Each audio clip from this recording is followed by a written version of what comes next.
Welcome to V V trends. இன்னைக்கு நம்ம சேனலில் ஒரு ஹெல்த்தியான snack recipe sweet potato bonda எப்படி செய்யறதுன்னு பார்க்கலாங்க. அதுக்கு முன்னாடி இந்த சேனலில் நீங்கள் ஃபர்ஸ்ட் டைம் பார்க்குறீங்கன்னா மறக்காமல் சப்ஸ்கிரைப் பண்ணிவிட்டு பக்கத்தில் இருக்க பெல் ஐக்கனை ப்ரெஸ் பண்ணிக்கோங்க. இன்றைக்கி வந்து ஸ்வீட் பொட்டேட்டோ அதாவது சக்கரவள்ளி கிழங்கு ஒரு 3 எடுத்திருக்கேன். நல்லா கழுவிட்டு அது பாதியாக கட் பண்ணி ஒரு இட்லி பிளேட்டில் வந்து அரேஞ்ச் பண்ணி வச்சுருக்கேங்க. இதை வந்து ஆவியில் நம்ம வேக வைக்கணும். இப்போது இட்லி பாத்திரத்தில் தண்ணி ஊற்றிட்டு ஸ்டாண்ட் போட்டு தண்ணி கொதிக்க விட்டோம். கொதித்த உடனே நம்ம வந்து இந்த இட்லி பிளேட்டை வந்து அதில் வச்சுட்டு மூடி போட்டு மூடி கரெக்டாக ஒரு 5லேருந்து 7 நிமிஷம் நான் வந்து வேக வைக்க போகிறேன். இது வந்து டைம் வித்தியாசம் வரும், ஏன்னா நீங்கள் எவ்வளோ கிழங்கு எடுத்துருக்கீங்களோ அந்தளவுக்கு நீங்கள் டைம் வித்தியாசம் வரும். இப்போ எனக்கு 7 நிமிஷம் ஆச்சு. இதை வந்து நான் ஒரு ஸ்பூன் எடுத்து குத்தி பார்க்குறேன் இது வெந்திருக்கான்னு சொல்லிட்டு. இப்போ அது ஸ்பூனில் நீங்கள் குத்துனீங்கன்னா கொஞ்சம் சாஃப்டாக இருக்கணும். அந்த மாதிரி வந்துச்சுன்னா அது வந்து சீக்கிரம் குக் ஆகிடுச்சின்னு அர்த்தம். ஸோ இந்த ஸ்டேஜ் வந்த பிறகு நான் அந்த கிழங்கெல்லாம் எடுத்து ஒரு பிளேட்டில் ட்ரான்ஸ்ஃபர் பண்ணிவிட்டு இதை வந்து நல்லா ஆற வச்சிட போகிறேன். ஆறுனதுக்கு அப்புறமா வந்து தோல் உரிச்சிட்டு அதை வந்து நம்ம மசிக்க போகிறோம். இப்போது இந்த ஸ்வீட் பொட்டேட்டோவில் வந்து பார்த்திங்கன்னா விட்டமின் ஏ நிறைய இருக்குங்க. இது வந்து நம்ம பார்வைக்கு, அப்புறம் எலும்புக்கு, தோலுக்கு, இதுக்கெல்லாம் ரொம்ப ரொம்ப நல்லாயிருக்கும். இப்போது இந்த ஸ்வீட் பொட்டேட்டோ வந்து தோலெல்லாம் எடுத்துட்டு நான் வந்து நல்ல ஒரு மத்து இல்லைன்னா அந்த மேஷர் வச்சு நல்லா வந்து மேஷ் பண்ணி எடுத்துக்க போகிறேன். இந்த மாதிரி நான் எல்லா கிழங்கையும் நான் மேஷ் பண்ணி எடுத்துட்டேன். இதில் வந்து எனக்கு கிட்டத்தட்ட ஒரு 1.5 கப்பு கிட்ட வந்தது. இந்த காய் கூட நம்ம ஸ்வீட் சேர்க்க போகிறோம். இன்றைக்கி ஸ்வீட் போண்டா பண்ணுறதுனால நான் வந்து வெல்லம் வந்து நல்ல சுத்தமான வெல்லம் எடுத்து நல்லா திருவி வச்சுருக்கேன். அது ஒரு 3/4 கப் அளவுக்கு எடுத்திருக்காங்க. நீங்கள் வந்து ஸ்வீட் வந்து உங்களுக்கு ஏற்ற மாதிரி நீங்கள் போட்டுக்கோங்க. பட் இது வந்து கரெக்டான அளவாக இருக்கும். இது வந்து அந்த அந்த வெல்லமும் அந்த ஏற்கனவே வந்து திருவி வச்சுருக்கோம் இல்லையா, அதுவும் வந்து சேர்த்து நல்லா மிக்ஸ் பண்ணிவிட்டு இது கூட கொஞ்சமாக ஏலக்காய் தூள் போட்டு நல்லா வந்து மிக்ஸ் பண்ணிக்க போகிறோம். கையிலேயே வந்து நல்லா நீங்கள் அந்த பிசைஞ்சிங்கன்னா அந்த வெல்லமும் அதுவும் சேர்ந்து நல்லா பைண்ட் ஆகிடும். இப்போது அது சின்ன சின்ன பால்ஸாக ஓரளவுக்கு மீடியம் சைஸ்டு பால்ஸாக நம்ம உருட்டி வச்சிடலாம். ஃபஸ்ட்டு பால்ஸ் எல்லாம் ரெடி பண்ணி ஒரு பிளேட்டில் வச்சுட்டேன். இப்போது அந்த கோட்டிங்க்கு மாவு ரெடி பண்ணுறதுக்கு 1 கப் வந்து மைதா மாவு எடுத்திருக்கேன். இது கூட கொஞ்சமாக வந்து இதுக்கு தேவையான அளவு உப்பு, அதுக்கப்புறம் இது சாஃப்டாக இருக்கிறதுக்காக ஒரு பிஞ்ச் அளவு பேக்கிங் சோடா போட்டிருக்கேன். இதெல்லாம் போட்டுட்டு ஃபஸ்ட்டு ஒரு மிக்ஸ் பண்ணிடலாம். மிக்ஸ் பண்ணிவிட்டு நம்ம தண்ணி ஊற்றி இதை மாவு கரைக்க போகிறோங்க. ஓரளவுக்கு திக்கான மாவாக கரைச்சிக்கலாம்.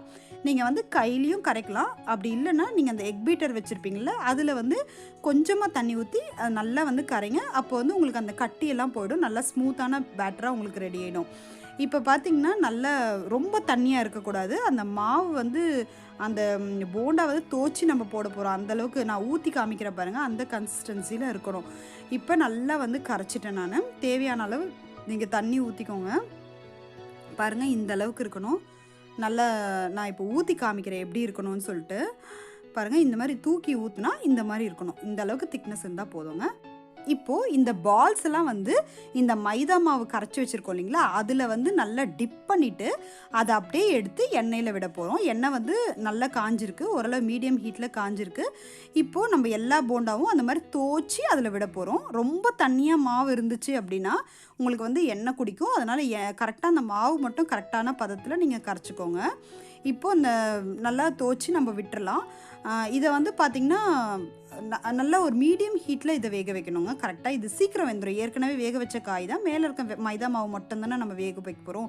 ஸோ இது ரொம்ப குயிக்காக ரெடி ஆகிடும். இது ஒன்றும் ஒரு 5 மினிட்ஸ்லேயே வந்து சீக்கிரமாக வெந்துடும்.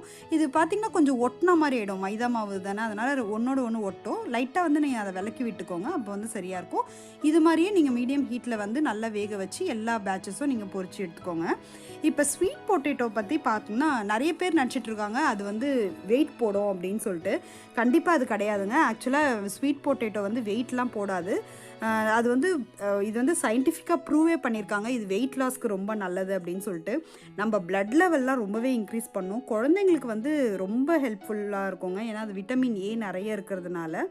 அதுக்கப்புறம் பார்த்திங்கன்னா ரொம்ப முக்கியமான பாயிண்ட் வந்து உங்களுக்கு வந்து சாப்பிட்டோன்னே ஒரு ஸ்டொமக் வந்து ஃபுல்லாக இருக்கிற மாதிரி ஃபீல் ஆகும். ஸோ அதனால் வந்து என்னென்னா உங்களுக்கு பசி வந்து அவ்வளோவா வந்து எடுக்காது அது சாப்பிட்ட உடனே. அது வந்து லோ கேலரி ஃபுட்டு. ஸ்வீட் பொட்டேட்டோவில் நிறைய ஃபைபர் கண்டென்ட் இருக்குது. நம்ம நார்மலாக இருக்க ஒயிட் பொட்டேட்டோஸை விட ஸ்வீட் பொட்டேட்டோ ரொம்ப நல்லதுங்க. இதை வந்து ஃப்ரிட்ஜில் ஸ்டோர் பண்ணாமல் நம்ம வெளியிலேயே ரூம் டெம்பரேச்சரில் ஸ்டோர் பண்ணி யூஸ் பண்ண பாருங்கள். அவ்வளோதான், நம்ம எல்லா போண்டாவும் பொரித்து ரெடியாக எடுத்து வச்சிட்டோம். இப்போ இது பிரித்து காட்டுறேன் பாருங்கள், எவ்வளோ சூப்பராக இருக்குது. நல்ல சாஃப்டாக நல்லா வந்திருக்கு. ரொம்ப ஹெல்த்தியான ஸ்நாக் ரெசிபி இது. கண்டிப்பாக உங்கள் வீட்டில் நீங்கள் ட்ரை பண்ணி பார்த்துட்டு எப்படி இருந்ததுன்னு எனக்கு ஃபீட்பேக் சொல்லுங்கள். மறக்காமல் விவி ட்ரெண்ட்ஸ் சேனலுக்கு சப்ஸ்கிரைப் பண்ணிவிட்டு ஃபேஸ்புக்லேயும் போயிட்டு விவி ட்ரெண்ட்ஸ் பேஜை ஃபாலோ பண்ணுங்கள். தேங்க்ஸ் ஃபார் வாட்சிங்.